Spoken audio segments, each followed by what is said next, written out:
Não, os encarnados agora. Boa noite. Que Jesus nos abençoe, nos ilumine, nos proteja. Que a nossa fé, sempre alicerçada no conhecimento da doutrina espírita, sempre alicerçada no conhecimento do Evangelho, à luz do Consolador, nos fortaleça hoje, sempre e cada vez mais.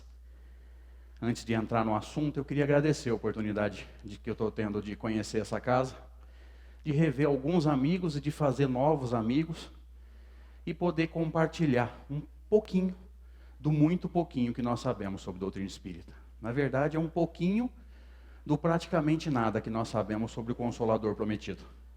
Promessa feita por Jesus, evidentemente, naquele texto extraordinário que foi registrado pelo evangelista João, no capítulo 14, entre os versículos 15 e 16, quando Jesus diz que se nós o amássemos, observaríamos os seus mandamentos, ele rogaria ao Pai, e o Pai nos daria outro Consolador. Então, bendita a doutrina espírita que nos reúne hoje. Mais ou menos na metade do século XX, o poeta escreve uma canção que ficaria imortalizada na voz de vários cantores. Vários intérpretes optaram por registrar essa música através da sua voz, tamanha beleza poética dessa canção. E o refrão é muito chamativo, muitos aqui vão se lembrar. O refrão dizia assim: tristeza não tem fim, felicidade sim. Não obstante a beleza poética desse refrão, ninguém nega o quanto esse refrão é belo no sentido poético, mas nós espíritas não concordamos com ele. Nós espíritas temos certeza que se os ciclos de felicidade, de paz, de tranquilidade, de facilidade têm fim, os ciclos de dor, de sofrimento, de expiação e de dificuldades também têm, graças a Deus. Como dizia Chico Xavier, tudo passa. Isso também passa. Interessante a gente notar que no começo do Sermão da Montanha, diga-se de passagem, para muitos estudiosos, o Sermão da Montanha é o maior código moral da história da humanidade. A ponto de Mahatma Gandhi dizer que se todos os livros sagrados da história da humanidade se perdessem e nós conservássemos uma cópia do Sermão da Montanha, nada se perderia. Então vejamos a inteligência de Mahatma Gandhi percebendo e não sendo cristão aquilo que nós cristãos muitas vezes não temos maturidade espiritual para perceber. O Sermão da Montanha é um resumo de todo o Evangelho. Tudo que Jesus nos deixou em 38 anos de vida física, antes que alguém jogue o primeiro tomate, não são 33, são 38, essa informação está no livro Crônicas de Além-Túmulo de Humberto de Campos. Primeiro livro que Humberto de Campos escreve pelas mãos de Chico Xavier. Diz Humberto de Campos que houve um erro de contagem de um sacerdote romano, católico, na hora de converter o calendário romano para o calendário gregoriano, que é o nosso. Ele se enganou em 5 anos. Portanto, Jesus nasceu no ano 5 a.C. É só olhar no livro que a revelação está lá, com lacinho vermelho e tudo. Tudo que Jesus nos deixou em 38 anos de vida física pode ser resumido ao Sermão da Montanha. E Jesus inicia esse sermão pelas chamadas bem-aventuranças. Que o próprio Humberto de Campos vai nos dizer em outro livro, chamado Boa Nova, que as bem-aventuranças são uma forma de Jesus chamar para a vida aqueles que o mundo esqueceu. Quando Jesus vai dizer que bem-aventurados os pobres de espírito, os que sofrem, os que choram, os que sofrem perseguição em nome da justiça, é como se Jesus está dizendo, é como se Jesus dissesse assim: o mundo esqueceu de vocês, mas Deus não. E Allan Kardec, codificador dessa doutrina extraordinária, ele vai sintetizar todas as bem-aventuranças que vão tratar das nossas dificuldades, das nossas dores, dos nossos sofrimentos, naquela bem-aventurança que deu origem ao capítulo 5 de O Evangelho segundo o Espiritismo, sobre o qual nós vamos explanar na noite de hoje. Nós queríamos conversar um pouquinho sobre bem-aventurados os aflitos. Às vezes, e muitas vezes eu diria, nós não temos maturidade para entender de que forma Kardec escreve o seu comentário. Como nós sabemos, o Evangelho segundo o Espiritismo advém de uma parte do Livro dos Espíritos. Diga-se de passagem, toda a codificação espírita nasce de O Livro dos Espíritos. Tenho certeza que isso não é novidade para ninguém. Da chamada terceira parte do Livro dos Espíritos, das chamadas leis morais, Kardec retira os ensinamentos através dos quais ele vai escrever o Evangelho segundo o Espiritismo. Então nós sabemos que o Evangelho nasce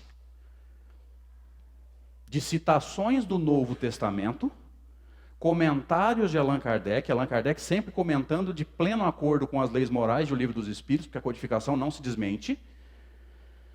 E depois do comentário de Allan Kardec, Kardec dá a palavra aos Espíritos, nós conhecemos como as instruções dos Espíritos. Em essência, essa é o esqueleto, vamos dizer assim, de cada capítulo de O Evangelho segundo o Espiritismo. E o capítulo 5, o comentário de Kardec foi mais sublimado do que os outros.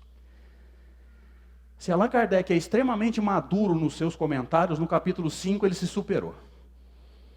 Se o título diz Bem-aventurados os aflitos, Kardec começa com uma pergunta, colocando cada um de nós que estamos lendo o Evangelho contra a parede. Então, se o título diz Bem-aventurados os aflitos, Kardec diz assim, perguntando, como posso ser um bem-aventurado se eu estou sofrendo?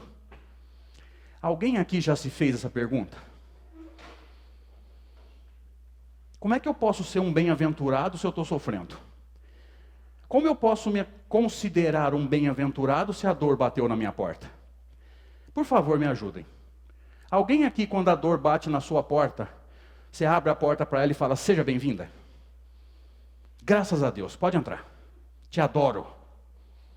Como diz o pessoal do Facebook, vem cá, sua linda. Alguém aqui faz isso? Faz, por favor. Quem faz, levante a mão. Aí, nenhuma mão encarnada. Se nós não conseguimos fazer isso, quer dizer que Jesus está errado? Ao dizer que bem-aventurados os aflitos? Posso dizer que Jesus errou?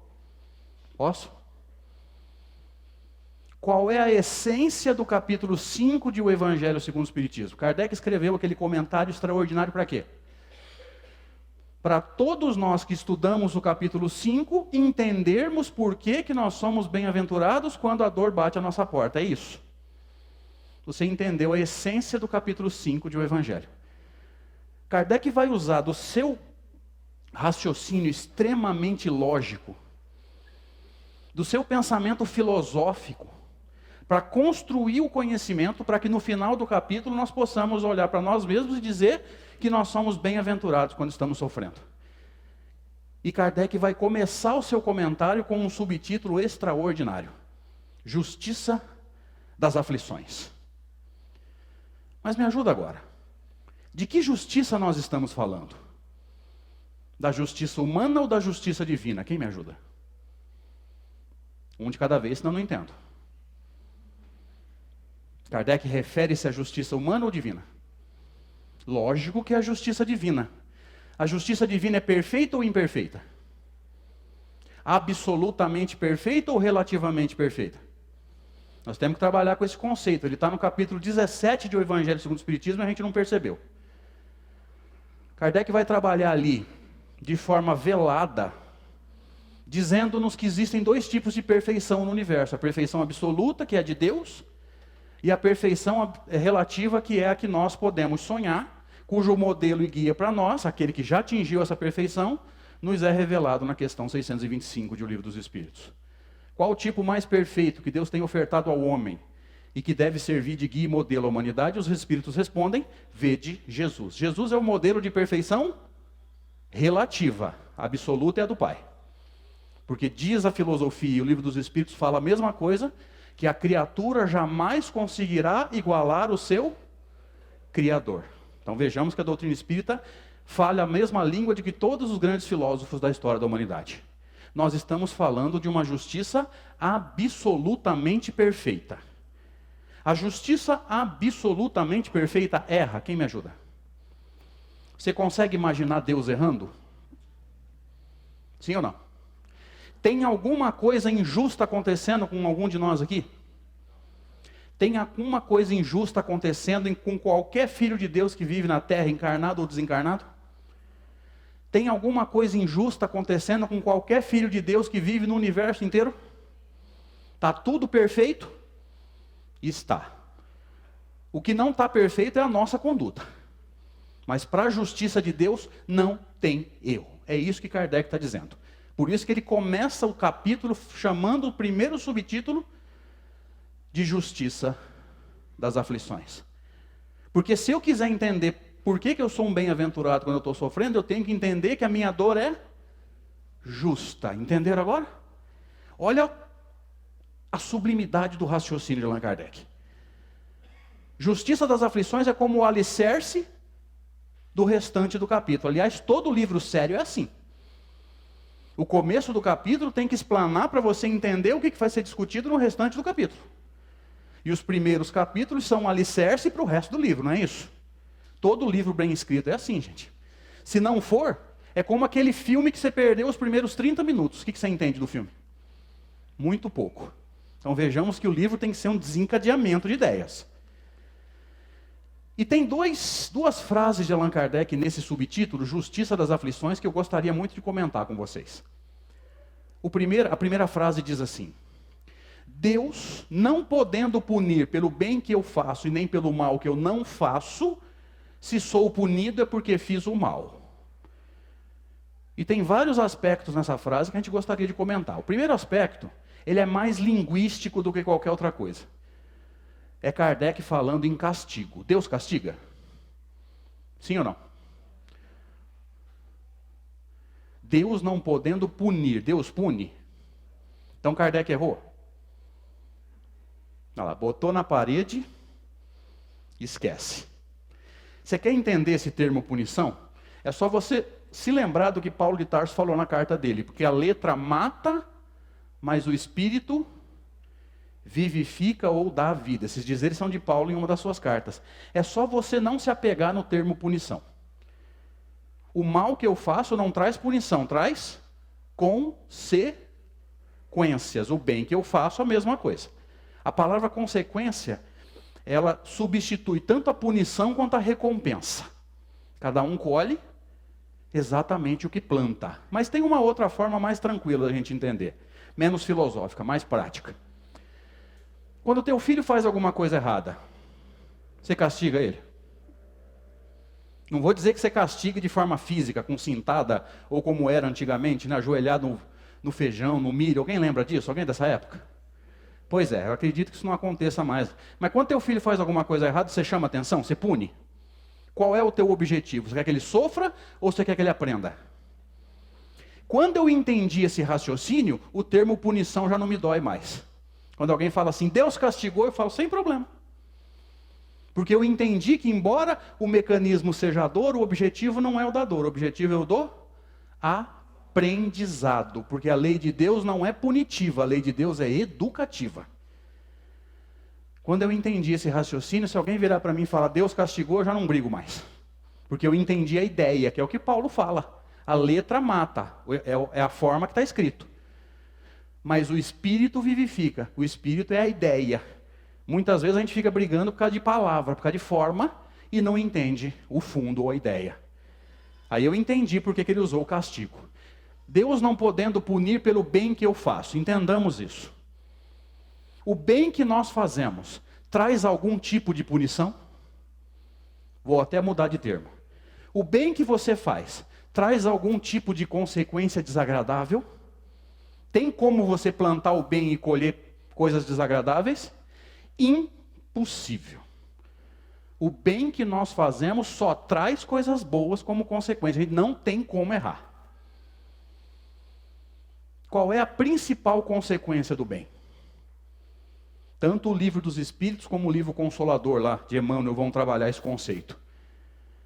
A principal consequência do bem é a paz na consciência. Diga-se de passagem, exatamente onde está escrita a lei de Deus. Questão 621 do Livro dos Espíritos.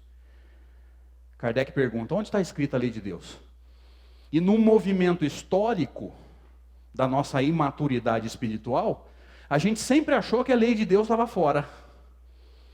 Onde está a lei de Deus? Os cristãos? Na Bíblia. Os judeus? Na Torá. Os muçulmanos? No Alcorão. Aí você sai de casa de manhã e esquece a Bíblia, cadê a lei de Deus? Ficou para trás. Faz sentido isso?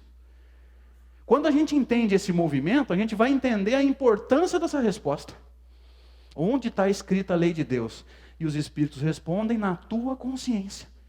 Já está escrita em nós desde quando nós fomos formados ou criados simples e ignorantes. Deixar de ser ignorante significa entender uma lei que está em nós. Fazer aflorar aquilo que já existe em nós em essência. Mas o bem que nós fazemos, voltando para a frase de Kardec, não pode trazer como consequência coisas desagradáveis. E aqui nós temos que fazer um comentário desmistificando um conceito que alguns espíritas trabalham. Graças a Deus está acabando, mas ainda tem. Eu vejo muito espírita com medo de fazer o bem, porque diz que quem faz o bem sofre perseguição espiritual de quem não gosta do bem. Pode acontecer? É totalmente impossível? Eu acho possível. Mas por que eu estou trazendo esse conceito? Porque nós não podemos nos assustar. Se quem faz o bem pode sofrer perseguição do mal, isso pode acontecer, também vai ter muita proteção. E se eu trabalho no bem e confio neles, o que vai ser maior, a perseguição ou a proteção? Sempre a proteção. Então, pelo amor de Deus, a gente precisa tocar nesse assunto. Não tenha medo de fazer o bem. Fazer o bem atrai um amparo espiritual que a gente às vezes não tem condições de entender o quanto a gente é ajudado. Quanta coisa errada, quanta bobagem que a gente ainda faz e os espíritos nos amparam. Não deixe de fazer o bem. Mas vamos voltar para Kardec. Deus não podendo punir pelo bem que eu faço e nem pelo mal que eu não faço, ou seja, se você sentiu vontade de fazer o bem e controlou, o que Deus valoriza? A vontade ou o controle? Quem me ajuda? Não se esqueça, Deus te ama. Quem te ama valoriza a vontade ou o controle? Quem me ajuda? Controle. Eu senti a vontade de fazer coisa errada, eu sou imperfeito. Mas eu aprendi a me controlar. O que Deus valoriza? A minha vontade ou o meu controle? Mas com certeza o controle. Se você se lembra do capítulo 8 de O Evangelho segundo o Espiritismo, você vai se lembrar que Kardec vai trabalhar ali com um conceito que eu acho extraordinário. Ele vai dizer que nós podemos ser divididos em 3 grupos. O grupo mais imaturo espiritualmente é formado por aqueles seres que pensam no mal e fazem o mal. O trabalho está todo por fazer, como se fosse infantil. A infantilidade espiritual. O grupo intermediário, que creio eu ser, pelo menos a maioria de nós, é formado por aqueles que sentimos vontade de fazer o mal, mas já estamos aprendendo a controlar.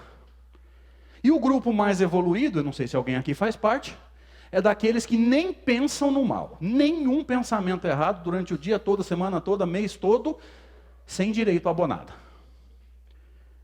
Em que grupo você está? Se alguém aqui está no grupo mais alto, que nem pensa no mal, obrigado por ter vindo na minha palestra, mas eu sei que tudo que eu estou falando você não vai aproveitar, porque você já sabe e já pratica, e depois daqui você desdobra para nosso lar. Mas para a maioria de nós é válido o que nós estamos conversando. Ou seja, para a maioria de nós, o que é o mérito? É nem pensar no mal? Você consegue?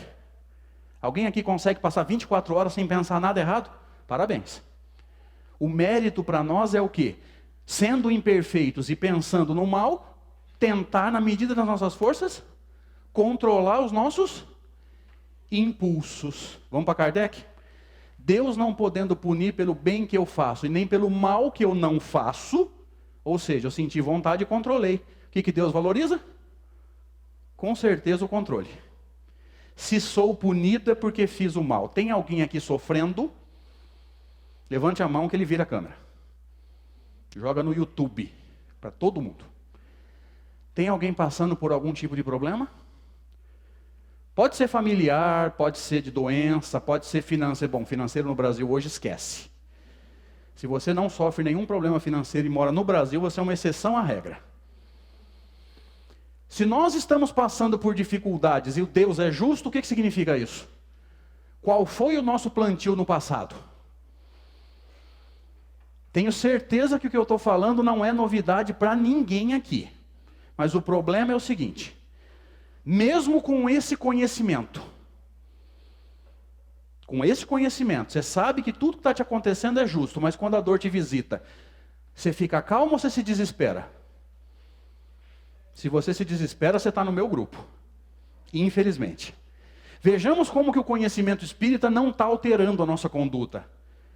Esse capítulo 5, principalmente ele, claro, todo o Evangelho, mas principalmente esse capítulo tem que mudar a nossa vida. É para a gente aprender a ser mais resignado. Peraí, nós confiamos em Deus ou não? Nós já entendemos que a dor é educativa e não punitiva ou não? Outra frase de Kardec eu acho extraordinária. Ele vai falar assim: todas as nossas dores, dificuldades e sofrimentos têm uma... Começa com C e termina com ausa. Tem uma? Oba! E se Deus é justo, a causa é justa. Tem alguma coisa injusta acontecendo com a gente? Então está na hora disso deixar de ser uma frase filosófica e começar a transformar a nossa vida. Esse capítulo é o alicerce da fé raciocinada, aquela que Kardec vai falar no capítulo 19 do Evangelho. Lembra? Fé inabalável só é aquela que pode encarar face a face a razão em toda e qualquer época da humanidade. Gente, se esses dizeres de Kardec não mudarem a nossa vida, se nós não nos acalmarmos e confiarmos mais em Deus, o que nós estamos fazendo em casa espírita toda segunda-feira? E vai passe. O povo de Rio Preto gosta de passe, gente. Jesus amado, lá em Severina tem gente que toma tanto passe. Se deixar, toma 2, um antes e um depois da palestra. Se você der a mão, você toma um choque. Se abraçar, morre eletrocutado. E é tanta água energizada que o sujeito está com pressão alta. Uma reforma íntima que é bom? Vejamos que sem reforma íntima, gente, nada acontece. Senão o passe vira um milagre. Eu não consigo imaginar um passe milagroso. Eu consigo imaginar um passe que te ajuda se nós fizermos a nossa parte. Aí eu me lembro do capítulo 19 do livro Missionários na Luz, que é uma voadora na gente. O instrutor Alexandre vai dizer para André Luiz que todos nós somos esplendidamente ajudados até o 10º passe. 10. A partir do 11º passe, se a gente não começar a mudar e não começar a fazer por merecer, os espíritos têm autorização do alto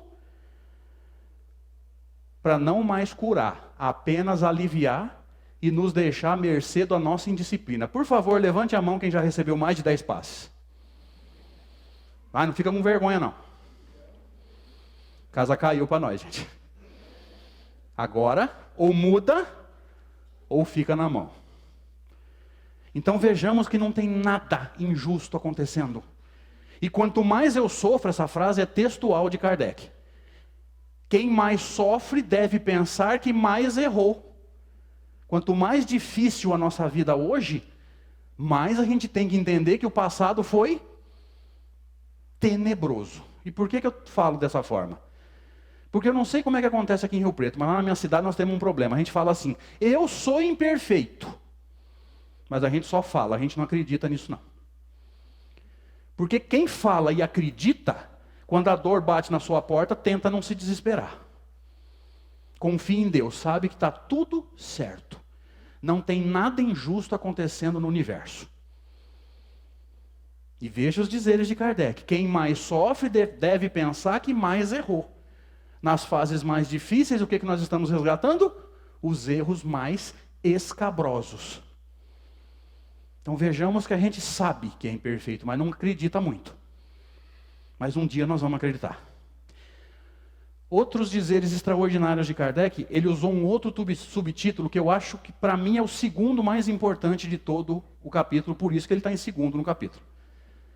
Kardec chamou de causas atuais das aflições. Vamos entender. Causas atuais das aflições significa aquilo que eu estou fazendo de errado nessa encarnação. Vejamos, causas atuais, hoje. Das aflições, o que causa aflição? Coisa boa ou coisa ruim? Só erro. Então entendamos que são os erros que nós estamos cometendo agora. Eu não sei se isso acontece aqui em Rio Preto. Mas lá em Severina é um tal de tudo que nós estamos sofrendo foi causado na encarnação anterior. Aqui é assim também. Porque quando eu digo que tudo que eu estou sofrendo foi causado na anterior, na encarnação anterior, eu estou dando a entender o quê? Que nessa encarnação está tudo? Será que está?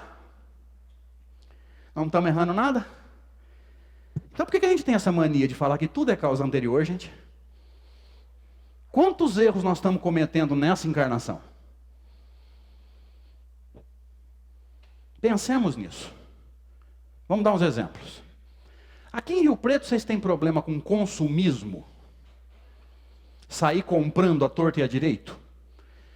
Muitas vezes comprar coisa que a gente não precisa, com dinheiro que não tem, para impressionar a gente que a gente não gosta. Aqui é assim também ou é coisa de cidade pequena? Quer ver um exemplo? A vizinha compra uma TV de 50 polegadas. Se a dela é de 50, eu vou comprar uma de... no mínimo. E quanto maior a minha, mais eu humilho ela. Não é assim? Pois é. Aí você vai lá e compra uma TV de 60. Você tem certeza que cabe na tua sala? Às vezes a gente não calcula, né? E não dá. Aí põe na diagonal, não cabe o sofá. Tem que sentar no chão. Olha que bonito. Ou então a cena mais bonita que eu já vi, gente, na janela, assim, ó. Ou então, para acabar, deixa para desencarnado assistir. Liga no que eles querem. Mas a TV tem que ser grande, porque a da vizinha era grande, não é assim que nós faz? Quer ver outra coisa que acontece muito? O sujeito entra numa concessionária e compra um carro zero, não dá um centavo de entrada, 90 prestações. Aí ele vai pagando. Quando chegou na metade da Bíblia, porque aquilo não é um carnê, gente. Aquilo é uma lista telefônica. Quando ele chega na metade da lista telefônica, ele soma as 45 prestações que faltam, quanto que ele deve? No mínimo o carro inteiro ainda. Ele comprou um e pagou 2. Ótimo negócio, né? Para o vendedor. Para a concessionária. Mas e para nós que não temos condições? Mas a gente banca o besta? Péssimo. Mas tinha que ser um carro zero, não tinha? Vou fazer uma brincadeira. Pelo amor de Deus, não leve isso ao pé da letra, é só para a gente se divertir. Eu costumo dizer que mulher e vitrine de loja de sapato tem um magnetismo. Depois você tem que desgrudar ela assim como se fosse um adesivo. Aqui em Rio Preto é assim também? Gente, deu para entender que eu estou brincando, né? Porque 3x4 alguém me pega depois da palestra e fala assim, é só mulher? Calma, é só uma brincadeira. E a gente compra, né? Sapato que não serve. Aí laceia. Roupa que não tá boa. Ah, essa semana eu vou caminhar. Eu emagreço 1 quilo, 1,5 quilo serve. A gente engorda 3. Não recupera aquele, perde o que tem no guarda-roupa. Gente, vocês são assim também? Volta agora. Vamos falar sério. Agora falando sério. Quanto dinheiro a gente joga fora? Quantas vezes você trocou de celular só esse ano? Trocou de computador? Estava precisando trocar? Eu acho tão bonito, gente, nesse final de ano começa a chover, o preço do tomate sobe, né? Já chegou a R$10 lá em Severina. Aí o sujeito fala assim, o tomate está muito caro, a R$10, e tira um iPhone 6 do bolso. Acho tão lindo isso. O tomate é caro, o celular não é, né? Você vê como que a gente é imaturo? O importante é o celular. Fica sem comer, não tem problema não. Outra coisa que a gente faz muito também, não sei se aqui em Rio Preto é assim. A maioria das pessoas que escolhem uma profissão hoje, escolhe por quê? Porque gosta ou porque dá dinheiro? Depois lá na frente não dá certo, o que a gente fala? Não, é expiação dos erros do passado, aqui ó. Não, a gente faz escolhas mal feitas mesmo. Quantos médicos você conhece, gente, sem criticar pessoas, tá? Vamos analisar a situação, nós não podemos julgar pessoas. Quantos médicos você conhece que só de olhar você entrando, ele sabe o que você tem? Por quê? Vocês já ouviram falar de vocação? O que é vocação? Segundo Emmanuel no livro Consolador, vocação é somatória de experiências reencarnatórias. Tem gente que vem se preparando há muitas encarnações para exercer bem a medicina. E tem médico que com uma batelada de exame não consegue dar um diagnóstico. Aí você extrapola. Isso serve para qualquer profissão. Nós pegamos um médico porque é fácil de entender. É fácil de dar exemplo. Kardec vai dizer textualmente lá nesse item. Grande parte das nossas dores e sofrimentos está sendo causada agora. Para que esse negócio de jogar tudo para a encarnação anterior. Claro que existem causas reencarnatórias. Por isso que Kardec vai trabalhar com causas anteriores às aflições. Só que causas anteriores às aflições é a minoria. A maioria nós estamos causando agora. Por falta de pensar antes de falar. Por falta de pensar antes de agir. Vê se vocês fazem isso ou só eu. Nossa, quando eu vi eu já tinha feito. Como é que chama isso? Impulsividade. Nossa, quando eu vi eu já tinha falado. E por causa de 2 ou 3 segundos de alegria, às vezes, séculos ou até milênios para você resgatar uma pessoa que ficou com raiva de você. Vale a pena? Pensa nisso. Nós estamos criando rotas de fuga com o conhecimento espírita. Para não admitir que a gente está fazendo coisa errada agora, a gente joga tudo para a encarnação anterior. Quer ver outra rota de fuga? Não sei se aqui em Rio Preto é assim. Tudo é culpa de espírito. Antes de ser espírita era do demônio, capeta. Isso, agora não acredita mais no demônio e no capeta. Agora é o obsessor. Só mudou de nome, gente. Vocês repararam que a responsabilidade nunca é nossa? É sempre dos outros. Cuidado se nós estivermos fazendo isso. A pessoa que não admite os seus erros está com um seríssimo problema emocional. Chama auto-obsessão. Ou então ele admite, mas ele fala assim, eu errei, mas errei porque o fulano falou, porque a fulana disse, ou seja, ele errou, mas a culpa não é dele. Se alguém aqui estiver fazendo isso, toma cuidado. Acende um sinal de alerta e começa a olhar para dentro. Vejamos que a grande maioria dos nossos problemas, gente, nós estamos causando agora. Outra coisa que acontece muito, não sei aqui em Rio Preto, a gente olha para uma pessoa bonita e fala assim, é essa que eu quero, ou esse, tanto faz. E de preferência tem que ser bonita aí, que é para matar 2 coelhos. Pensando bem, deixa o coelho quieto. Tadinho, ele não fez nada. Mas aí às vezes não, quase 100% das vezes, nós temos muita dificuldade de relacionamento. Gente, relacionar-se num mundo de expiação e provas é um negócio complicado. Sendo imperfeitos, cheios de melindre, cheios de dificuldades emocionais, o que nós precisamos do nosso lado? Uma pessoa bonita e rica ou uma pessoa compreensiva? Que nos compreenda e ajude a gente a caminhar, vai ajudando a gente a enxergar o que está errado. Quem me ajuda? Bonita ou compreensiva? Mas o que nós escolhemos mesmo? Foi compreensão? Não, foi beleza aí? Depois a gente é tão cara de pau que a gente fala assim, não sei se aqui em Rio Preto é assim, minha separação estava no planejamento reencarnatório. Onde está escrito isso? Pode me mostrar. Vejamos como que a gente põe a culpa no planejamento, põe a culpa na encarnação passada para não admitir que está fazendo bobagem agora. E eu queria que alguém me mostrasse aonde está escrito isso. Que no planejamento reencarnatório rezava uma separação. Porque compromisso assumido é para ser cumprido. Embora o livre-arbítrio nos dê o direito de encerrar, caso a gente perceba que não está dando conta e vai complicar. Desde que nós estejamos cientes que cada compromisso que a gente abre mão agora, no futuro a gente vai ter que refazer. Muito provavelmente. Mas Kardec é textual. Grande parte das nossas vicissitudes está sendo causada agora, embora nós não possamos desconsiderar as causas anteriores às aflições. Então, se em termos de volume, em termos de quantidade, a maioria está sendo causada agora, as mais difíceis, em geral, nem sempre, tem exceções, mas em geral, tem conotação reencarnatória. Porque sem a reencarnação é impossível entender algumas coisas que acontecem no mundo hoje. Por que algumas pessoas estão na opulência e outros revirando lata de lixo para comer? Por que algumas pessoas são tão belas e outras fisicamente desprovidas de beleza? Por que algumas pessoas são tão inteligentes e outras têm tanta dificuldade para entender o básico? Sem a reencarnação você não entende isso. Então vejamos que existem causas anteriores, mas em termos de volume são minoria, mas são as mais difíceis. São aquelas situações que nos testam de verdade. Testa a tua paciência, testa a tua capacidade de pensar, de procurar a solução. Você tenta de um jeito, nada, tenta de outro, nada, tenta de outro, nada, e o ciclo se fecha no momento exato. Só que para eu poder sair desse ciclo e entrar em outro, eu tenho que ter preparado uma outra realidade. Parece que a gente não entendeu isso ainda. A gente está esperando fechar um ciclo e Deus mostrar qual é o caminho para nós. Por que a nossa vida não muda?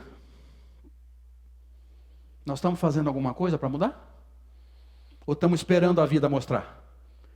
Tem uma frase extraordinária que é atribuída a Albert Einstein. Claro que a gente não sabe se é dele. Porque quem tem Facebook sabe do que eu estou falando. Tem frase que eu já vi na boca de pelo menos umas 5 pessoas. Já vi a mesma frase na boca de Chico Xavier, na boca de Divaldo Franco, Papa Francisco, então sabe Deus de quem é, né? Então a frase é atribuída a Einstein, a gente não sabe se é dele, mas ela é válida, ela é muito bonita, ela é muito filosófica. Ela diz assim: não há prova maior de insanidade do que fazer sempre as mesmas coisas e esperar resultados diferentes. Sabe quando que a nossa vida vai mudar? Quando a gente mudar o plantio. Porque não tem como mudar a colheita sem mudar o plantio.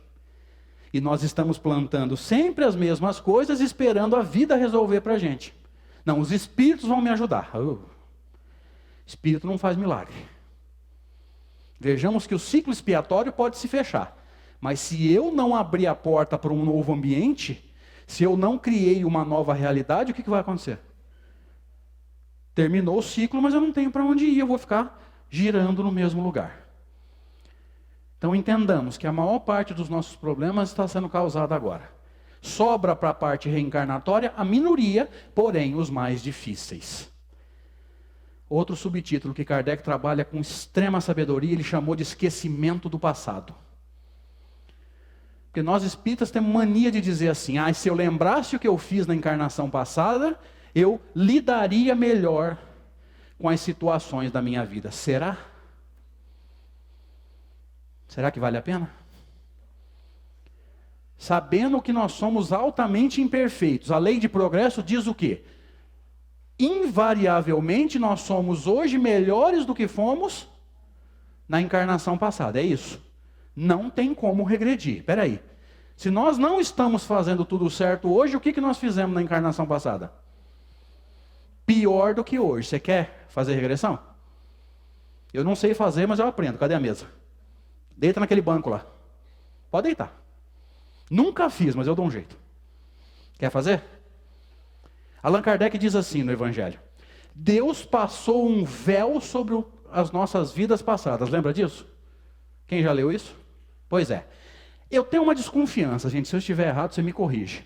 Eu tenho a ligeira impressão que Deus é mais inteligente que nós.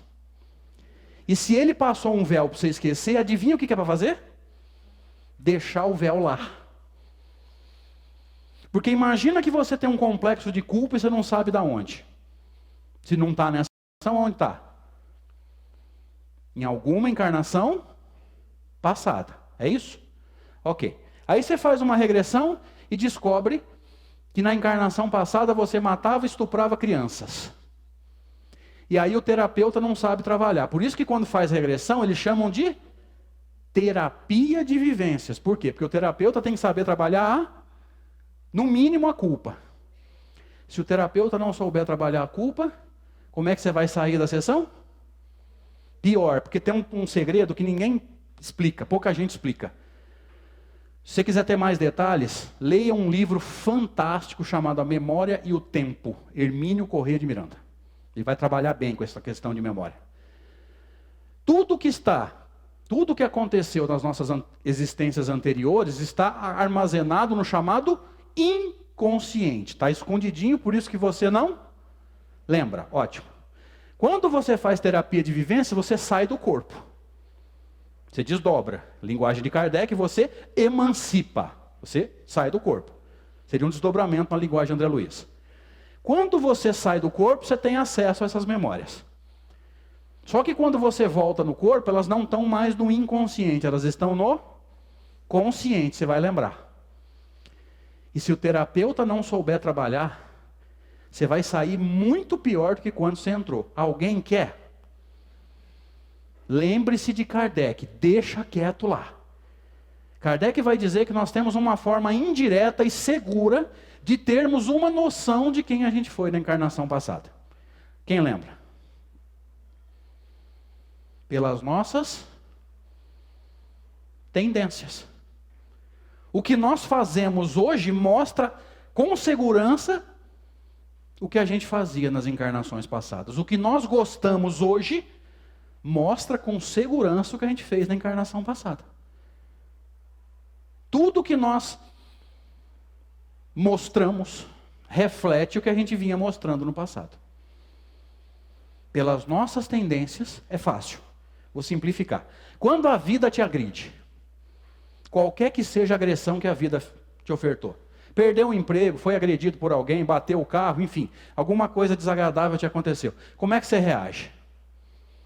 A tua reação mostra a forma que você reagia no passado, um pouquinho melhorado. Porque de uma encarnação para outra não tem salto. É muito difícil você dar um salto evolutivo. Quase impossível. Nós vamos ver espíritos extremamente esforçados que conseguiram. Nós temos o grande exemplo de Chico Xavier. Também vimos o exemplo de Paulo de Tarso no livro Paulo Estevão. Mas é raríssimo. Significa dizer que o salto, ou o passo, é pequeno. Então o que eu faço hoje, a forma pela qual eu encaro a vida hoje, nada mais é do que o reflexo do que eu fazia. E se você toda vez, ou nós, né? Toda vez que somos agredidos pela vida, a gente se revolta, o que a gente fazia no passado? Revoltava e mais um pouco, porque a gente deu uma melhorada. Alguém aqui já sentiu, pelo menos antes de ser espírita, vontade de matar alguém? Ah, se eu pudesse eu matava aquele filho da mãe. Podia? Alguém sentiu? Se você sentiu vontade, não se surpreenda que na encarnação passada você tenha executado isso. Gente, nós somos altamente imperfeitos. Muitas das nossas tendências não foram derrotadas, elas estão sob controle. E quando a gente é testado, qual a nossa dificuldade para manter sob controle? Porque é muito fácil controlar a tendência aqui dentro. Eu acho tão bonito o espírita virar para mim e falar assim: André, dentro do centro eu tenho uma paz. Se você não tiver paz aqui dentro, filho, pelo amor de Deus, você tem que apanhar, sinta. Fluídica no perispírito. Eu quero ver você ter paz, ou nós termos paz, lá na Alberto Andaló, 6 horas da tarde, no horário de verão, 39 graus, o teu carro sem ar-condicionado, aquele buzinaço. Mantenha a paciência, vamos ver. O teste é lá, não é aqui. Aqui é fácil. O teste é na festa do fim de semana, vem cunhado e sogra. Aí eu quero ver você manter a classe. Existem circunstâncias que nos testam. Gente, aqui dentro não tem teste. Me perdoe, mas eu não concordo com isso. Aqui dentro é tranquilo. O amparo espiritual aqui é fantástico. Se aqui dentro a gente não consegue apaziguar a mente e o coração, sinal de alerta. Sinal de alerta.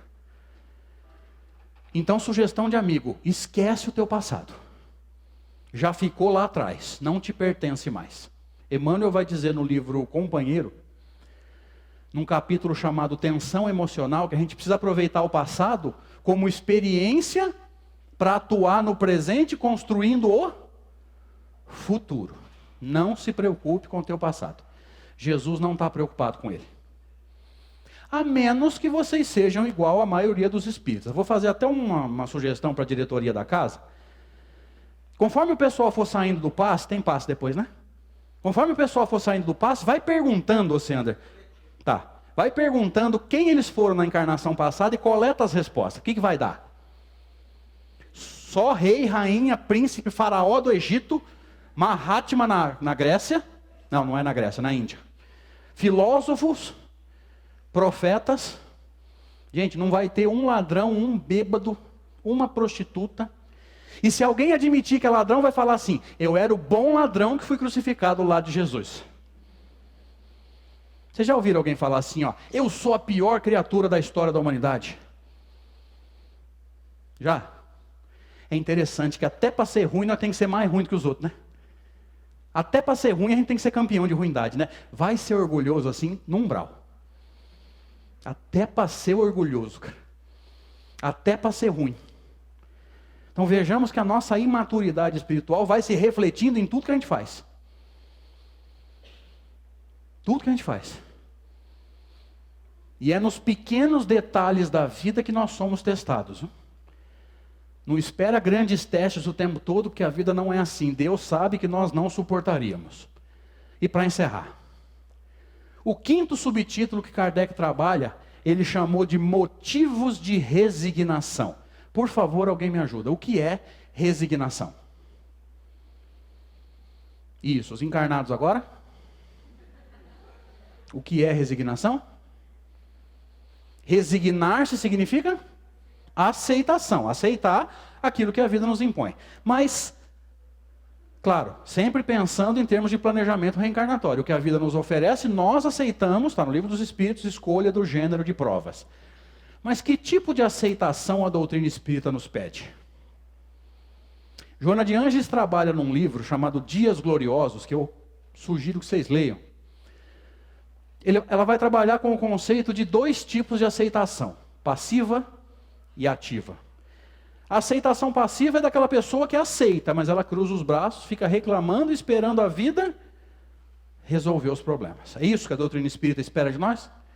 E existe a aceitação ativa, da pessoa que aceita, se resigna, sabe que Deus nos ama, não quer ninguém sofrendo.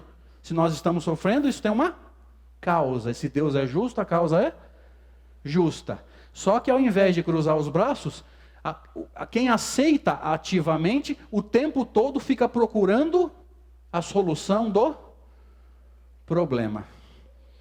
Porque o problema também testa a nossa paciência, a nossa capacidade de enxergar a solução. E em geral, no desespero, às vezes a solução está no nosso nariz e a gente não enxerga. Vejamos que o equilíbrio emocional, a lucidez, não é uma característica nossa ainda.